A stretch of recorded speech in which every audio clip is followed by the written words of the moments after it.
আড়াইটার দিকে আমরা সংবাদ পেয়েছি এখানে যে একটা শিশু একটা 6 ইঞ্চ একটা মানে পাইপের ভিতর দিয়ে পড়ে গেছে।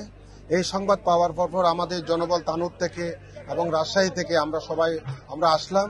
আসার পর ঘটনার পরিস্থিতি দেখলাম যে কি গর্তটার উপর দিয়ে আমরা আসার আগে পাবলিক কিছু মাটি কাটার পরে মাটিগুলো ভিতরে পড়ছে। যে তারপরেও আমাদের সার্চ ভিশন ক্যামেরা দিয়ে আমরা দেখলাম বাচ্চাটার কি অবস্থা। আমরা যতটুকু দেখছি 35 ফিট নিচে, প্রায় 35 থেকে 40 ফিট নিচে বাচ্চাটা পড়ে আছে। তো আমরা তাৎক্ষণিক দেখলাম যে আমরা যদি অক্ষত যদি ভিকটিম যদি আমরা উদ্ধার করতে চাই তাহলে আমাদের এক্সকেভেটর ছাড়া একে উদ্ধার করা সম্ভব না। আমাদের অন্য কোনো আমরা প্রসেস আছে।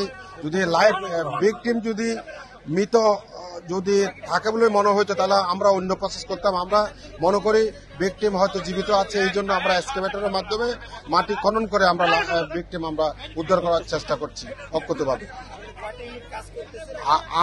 আমাদের ফায়ার ব্রিগেড থেকে আমরা 3টা ইউনিট, চাঁপাইনবাবগঞ্জ, রাজশাহী এবং তানুর, আমরা 3টা ইউনিট এসে আমরা এখানে কাজ করছি।